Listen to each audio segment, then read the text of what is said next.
Pernah tak anda bayangkan di puncak sebuah gunung yang dilitupi kabus tebal, tersembunyi satu rahsia yang memikat seluruh Nusantara.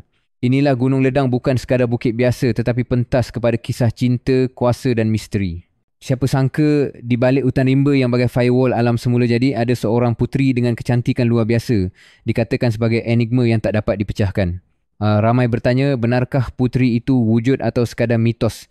Tapi legenda tetap segar kerana ia membasahi imajinasi kita seperti kabus yang tak pernah putus dari puncak ledang. Let me tell you a story. Di setiap kampung, dari Melaka sampai ke Johor, kisah ini diceritakan berulang-ulang. Kenapa ya cerita Puteri Gunung Ledang begitu mempengaruhi identiti kita? Adakah kerana keindahan alam atau kerana misteri di sebalik watak puteri itu sendiri? Apa yang pasti, setiap kali saya sampai di kaki gunung, saya dapat rasakan getarannya seolah-olah alam menyimpan rahsia besar menunggu untuk diceritakan. Now, you might be thinking, apa kaitan legenda ini dengan kehidupan kita hari ini? Sabar, perjalanan baru bermula. Kisah ini lebih daripada sekadar cerita lama, ia adalah cerminan aspirasi, pengorbanan dan harga diri. Satu permulaan yang mendebarkan, penuh harapan dan teka-teki. Setiap legenda perlukan pentasnya. Gunung Ledang adalah setting paling sempurna, rimbunan pokok bak firewall, kabus putih umpama privasi digital, dan di puncaknya, puteri yang menjadi idaman raja-raja. Jadi bersedia untuk mendengar kisah bagaimana obsesi dan kemahuan seorang sultan mengubah takdir Melaka dan membuka lembaran baru dalam sejarah rakyat kita. Mari kita hayati detik penting ini. Sultan Mahmud Shah, seorang raja yang sangat berkuasa, namun tak terlepas daripada kelemahan manusia, keinginan dan ego. Anda pernah dengar istilah absolute power corrupts absolutely.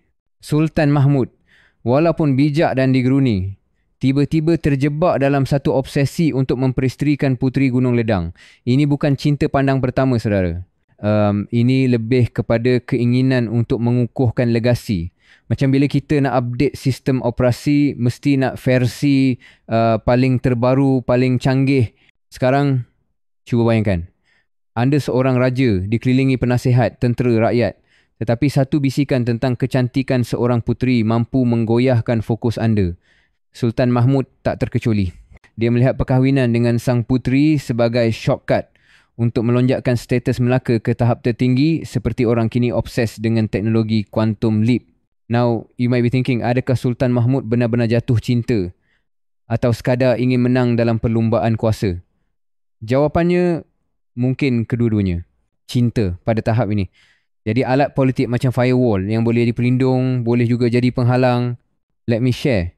Sejarah mencatat Sultan Mahmud bukan satu-satunya raja yang pernah tergila-gilakan wanita misteri, tapi bagi baginda, kehendak hati menjadi drive utama mengatasi logik dan kebijaksanaan.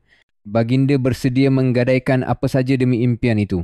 Konflik bermula apabila keinginan peribadi bersaing dengan kepentingan negeri. Di sinilah kisah Puteri Gunung Ledang mula bertukar menjadi ujian sebenar buat Sultan Mahmud antara cinta, kuasa dan ego seorang raja. Sekarang, bayangkan anda Tun Mamat, utusan yang dipilih Sultan sendiri. Tugas anda mendaki Gunung Ledang, menempuh segala halangan untuk menyampaikan hasrat raja. Tapi ini bukan sekadar pendakian biasa. Gunung itu ibarat firewall fizikal dan spiritual, penuh dengan ancaman misteri dari binatang buas hingga makhluk gaib yang kononnya melindungi puteri. Bagaimana Tun Mamat dan rombongan menempuh cabaran ini? Mereka bagaikan data paket yang mesti melalui pelbagai checkpoint, sungai deras, hutan rimba tebal, kabus yang tak menampakkan jalan. Setiap langkah penuh debaran. Pernah tak anda rasa ketika menghadapi satu ujian besar, seolah-olah seluruh alam menghalang anda? Itulah yang berlaku kepada Tun Mamat dan kawan-kawannya. Now you might be wondering, kenapa mereka sanggup berkorban demi hasrat seorang raja? Jawapannya mudah, setia, maruah dan mungkin sedikit takut. Dalam masyarakat feudal, utusan sultan umpama rute yang menyampaikan arahan dari pusat ke pinggiran tanpa soal. Let me tell you, setiap pengembaraan hebat pasti ada cabarannya. Tun Mamat akhirnya berjaya juga naik ke puncak ditemani angin sejuk dan bau hutan yang menusuk. Di situlah, di antara kabus dan keheningan, muncul Puteri Gunung Ledang tidak seperti wanita biasa, tapi penuh dengan aura dan misteri. Perjalanan Tun Mamat ini membuktikan, dalam hidup, kadang-kala kita mesti menempuh jalan sukar untuk mengejar impian, walaupun pada akhirnya hasilnya belum tentu seperti yang diharapkan. Sekarang tiba babak paling dramatik. Syarat-syarat sang puteri bukan mudah 7 permintaan, setiap satunya lebih mustahil dari yang lain. Jambatan emas, jambatan perak, tempayan air mata anak dara, hati nyamuk, hati kuman dan darah anak raja sendiri. Anda tahu istilah Mission Impossible? Inilah versi tradisionalnya, syarat-syarat yang umpama encryption key yang tak mungkin dipecahkan dengan teknologi mana pun. Mari saya kongsikan rahsia di sebalik permintaan itu. Tersembunyi falsafah mendalam.